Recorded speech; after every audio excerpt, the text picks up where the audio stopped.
रामू को आया देख गीत भागती हुई छत से नीचे बैठक वाले कमरे में आई तो उसने देखा कि दारजी बरामदे में बैठे गांव के कुछ लोगों से बात कर रहे थे और तेजी हाथ बांधे उनके पास ही खड़ा था। तभी रामू वहां आ गया। उसे देखते ही दारजी ने पूछा, तुम्हारी साली मिल गई? रामू ने हाथ जोड़कर जवाब दिया, नहीं मिली दारजी, इसलिए तो फिर से आपके पास आया हूँ। गीत दरवाजे से छिपकर ये सब देख रही थी। रामू की बातें सुनकर दारजी ने तुरंत तेजी की ओर देखा तो तेजी बोला, दारजी, मैंने खुद कल रात इसके सामने इंस्पेक्टर से बात की थी और उन्होंने मेरे सामने ही कुछ हवलदारों को इसकी साली को ढूंढने भी भेजा था। सुबह भी मैंने उन्हें फोन किया था तो उन्होंने बताया कि कुछ लोगों ने इसकी साली को एक लड़के के साथ देखा था। इंस्पेक्टर तो ये भी कह रहे थे कि शायद सच में इसकी साली किसी लड़के के साथ भाग गई है और वो उन दोनों को ढूंढ रहे हैं। तभी रामू की पत्नी अपना घूंघट संभाले रोते हुए बोली, दारजी, मेरी बहन तो परसों ही इस गांव में पहली बार आई थी। वो यहाँ किसी को जानती तक नहीं है तो कैसे किसी के साथ भाग सकती है? ओए, तो क्या पुलिस झूठ बोल रही है? तेजी ने गुस्से में पूछा तो दारजी ने तेजी को घूरा और चीखे, तेजी! तेजी चुप हो गया। तभी उसकी नजर दरवाजे से झांक रही गीत पर पड़ी। कमरे में जा गीत। तेजी ने गुस्से में गीत को घूरते हुए कहा तो तेजी की आवाज सुनते ही गीत घबराकर अपने कमरे की ओर भाग गई। दारजी उठकर रामू की पत्नी के सिर पर हाथ रखकर बोले, पुत्र, तू बिल्कुल चिंता मत कर, तेरी बहन मिल जाएगी। मैं और तेजी खुद चलकर थाने में बात करते हैं, चल। दारजी ने तेजी को इशारा किया और उनके साथ जाने के लिए हवेली से निकल पड़ी। उनके जाते ही चीनू भागकर गीत के कमरे में आया और गीत का हाथ पकड़कर बोला, दीदी जल्दी चलो, दारजी और वीर जी तो थाने चले गए हैं और काका स्कूटी के साथ खेतों में खड़े हैं। ये सुनकर गीत उसके साथ अपने कमरे से बाहर आए और दोनों इधर उधर देखते हुए हवेली के दरवाजे के पास पहुंचे। कहाँ जा रही है गीत?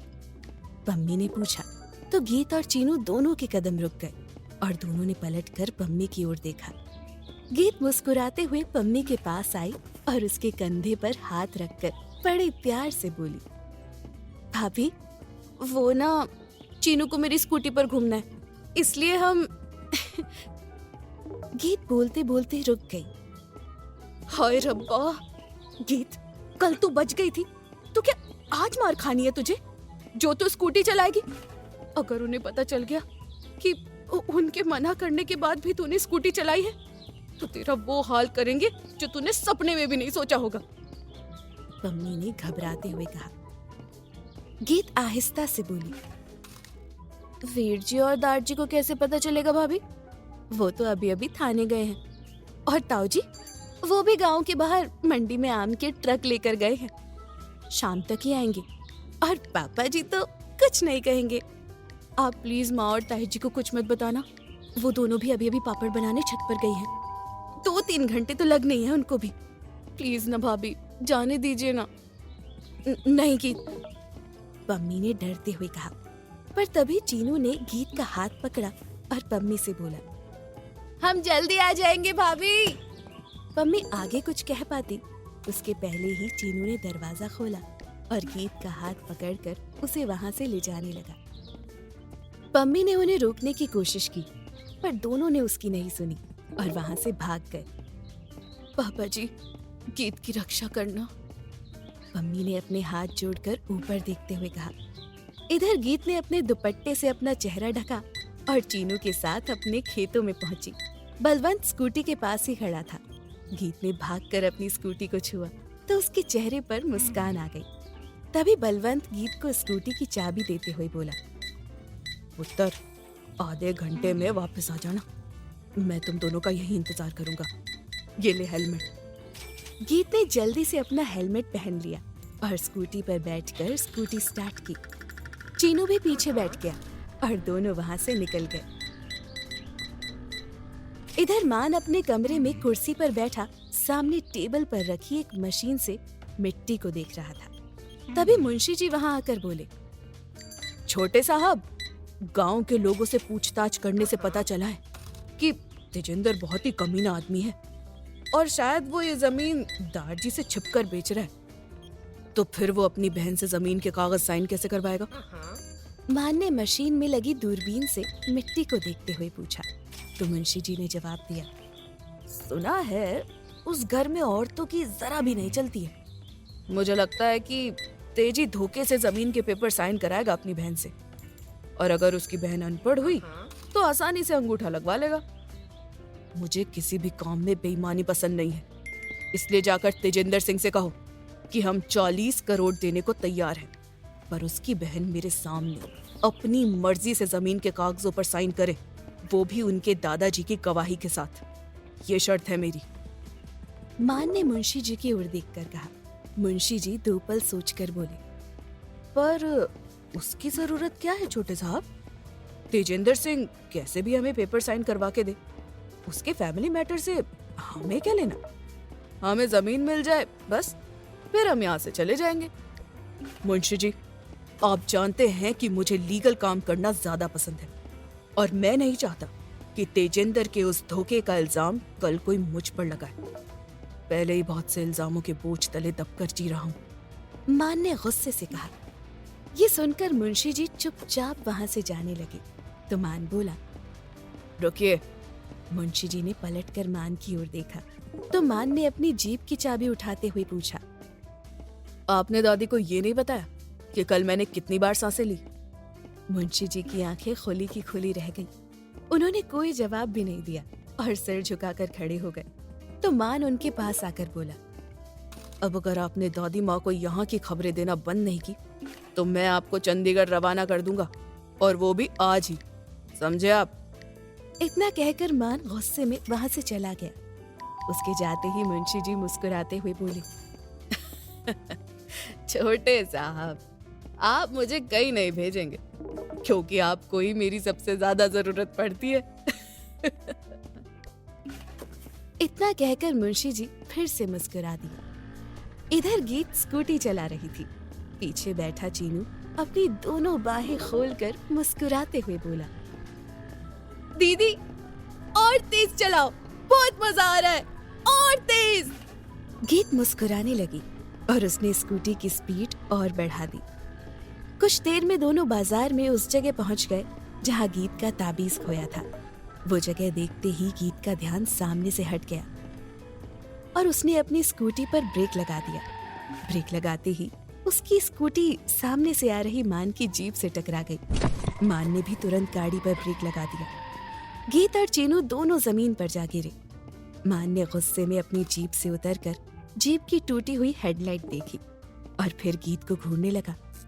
गीत जमीन पर पड़ी अपनी कोहनी में लगी चोट देख रही थी, पर चीनू मान के डर से उठकर वहां से भाग गया। गीत भी मान को अपनी ओर आता देख चीनू की तरह उठकर भागने लगी, पर वो हड़बड़ाहट में अपनी ही स्कूटी से टकरा गई। पर इससे पहले कि वो गिरती, मान ने उसे अपनी बाहों में पकड़ लिया। गीत के पहने हेलमेट से मान को गीत का चेहरा ठीक से दिखाई नहीं दिया। जब स्कूटी चलानी नहीं आती है तो फिर चलाती क्यों? मान ने गीत को खुद से दूर करते हुए पूछा। गीत ने कोई जवाब नहीं दिया और घबराकर इधर उधर देखने लगी। तभी मान फिर से गुस्से में बोला, मुझे गलती करके खामोश रहने वाले लोगों से नफरत है, माफी मांगो अब भी। गीत माफी मांगने जा ही रही थी कि तभी उसकी नजर अर्जुन पर पड़ी, जो सामने की दुकान पर चाय पी रहा था। ए बाबा जी, आपको मुझ पर जरा भी दया नहीं आती ना? एक तो इस खड़ूस इंसान की गाड़ी को टक्कर लगा दी, और अर्जुन। गीत मन ही मन खुद से बोली, आंखों के साथ कान भी कमजोर है तुम्हारे, या बहरी हो? मान ने गुस्से में पूछा। गीत ने बिना कुछ कहे जल्दी से अपनी स्कूटी उठाई और उसे स्टार्ट करने लगी। मान का गुस्सा और बढ़ गया। उसने गीत की कलाई पकड़ी और बोला, बदतमीजी की भी कोई हद होती है, अब माफी मांगोगी अपनी गलती की? गीत बिना कुछ कहे अर्जुन की ओर देखते हुए घबराकर उससे अपनी कलाई छुड़ाने की कोशिश करने लगी, पर मान ने उसकी कलाई नहीं छोड़ी। तो गीत अपनी कलाई छुड़ाते हुए बोली, मेरा हाथ छोड़िए, मुझे दर्द हो रहा है। ये सुनकर मान ने तुरंत गीत की कलाई छोड़ दी। गीत अपनी कलाई देखने लगी, उसकी कलाई पर अपनी उंगलियों के निशान देखकर मान पलटकर खड़ा हो गया। उसके पलटते ही चीनू जल्दी से गीत की स्कूटी पर बैठ गया और गीत स्कूटी स्टार्ट करके वहां से चली गई। मान ने पलटकर गीत को जाते हुए देखा और फिर उसने गुस्से में अपनी ही जीप की हेडलाइट पर लात मारी, जिससे दूसरी हेडलाइट भी टूट गई। मेरी जीप की हेडलाइट तोड़ दी और एक सॉरी तक मुंह से नहीं निकला, बदतमीज लड़की। मान अपने जीप में बैठते हुए बोला। इधर दारजी थाने में बैठे इंस्पेक्टर से बात कर रहे थे और तेजी वहीं चुपचाप खड़ा था। तभी तेजी के फोन की बेल बज उठी। तेजी ने थाने से बाहर आकर कॉल रिसीव करते हुए कहा, बोल लकी। लड़की को खत्म करके जंगल में गाड़ दिया है। बहुत धमकाया उसे, पर एक ही रट लगा कर बैठी थी कि सबको जेल भिजवाऊंगी। लकी ने इतना कहा तो तेजी ने इधर उधर देखते हुए आहिस्ता से पूछा, कोई सबूत तो नहीं छोड़ा? लकी ने मुस्कुराते हुए जवाब दिया, आज तक छोड़ा है जो आज छोड़ता। रामू और थाने वाले ढूंढते रह जाएंगे, पर वो लड़की कभी नहीं मिलेगी।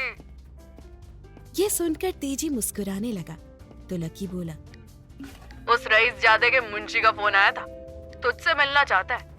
कह रहा था उसका मालिक 40 करोड़ देने के लिए तैयार है, और उसकी एक शर्त है। तेजी अपनी गाड़ी के पास आया और उसने लकी से पूछा, कैसी शर्त? ये नहीं बताया उसने, तुझसे ही बात करना चाहता है। आधे घंटे में तुझसे मिलने आ रहा है। लकी ने कहा। तेजी फिर से थाने की ओर जाते हुए बोला, ठीक है, मैं यहाँ से निकल रहा हूँ। इतना कहकर तेजी ने कॉल डिस्कनेक्ट कर दी और अंदर जाकर दारजी से बोला, दारजी, वकील का फोन आया था। जमीन की रजिस्ट्री के बारे में बात करना चाहते हैं। मुझे निकलना होगा। ठीक है पुत्र, तू जा। दारजी के इतना कहते ही तेजी तुरंत थाने से बाहर आया और अपनी जीप में बैठकर वहां से निकल गया। इधर पम्मी किचन में बर्तन साफ करते हुए बार बार खिड़की से बाहर देख रही थी। वो बर्तन धोते हुए खुद से बोली, हे बाबा जी, ये गीत भी ना, पता नहीं इसे क्या जरूरत थी घर से बाहर जाने की। कहीं अगर किसी ने उसे देख लिया तो पता नहीं आज क्या होना है। अब तक आई भी नहीं है। हाय रब्बा। तभी रानू ने पम्मी को छत से आवाज लगाई, पम्मी, छत पर आ पुत्र। आई चाची जी। इतना कहकर पम्मी ने अपनी हथेली अपने सिर पर रखी और परेशान होकर बोली, हाय रब्बा, अब की करा। पम्मी ने तुरंत अपने हाथ धोए और छत पर आई। छत पर सुमन पापड़ बना रही थी और रानू चादर पर पापड़ फैला रही थी। पम्मी को देखते ही रानू ने पूछा, पम्मी, गीत क्या कर रही है? बहुत देर से चीनू और वो दोनों नजर नहीं आए, जरा बुला उन्हें ऊपर। ये सुनकर पम्मी को सांप सूंघ गया। अब क्या करेगी पम्मी? जानने के लिए सुनते रहिए। ए दिल है मुश्किल, सिर्फ